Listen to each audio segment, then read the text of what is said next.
Jannatiy amallardan biri soliha qizni tarbiya qilish. 3 ta qizni tarbiya qilgan kimga jannat? Otaga jannat. Qarang, qiz qanchalar ne'mat. Qizni mehnati onaga, mukofoti otaga. Shuning uchun ulug'lar aytadiki, eng ko'p mehrni qiz otadan ko'rsin. Dunyoda nima yaxshi so'z bo'lsa azizlar, qizingizni sha'niga gapiring. Meni qizim dunyoda eng chiroyli qiz deng. Meni qizim dunyoda eng aqlli qiz deng. Dunyoda eng dono qiz meni qizim deng.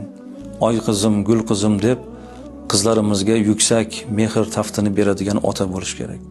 Rasul akram alayhissalom Fatima mening qalbimni bir parchasi deganlar. Kim uni xafa qilsa, men xafa bo'laman. Kim uni xursand qilsa, men xursand bo'laman dedilar. E'tibor bering, payg'ambarning xursandchiligi qizining xursandchiligiga bog'liq ekan. Payg'ambarning xafachiligi qizining xafachiligiga bog'liq ekan.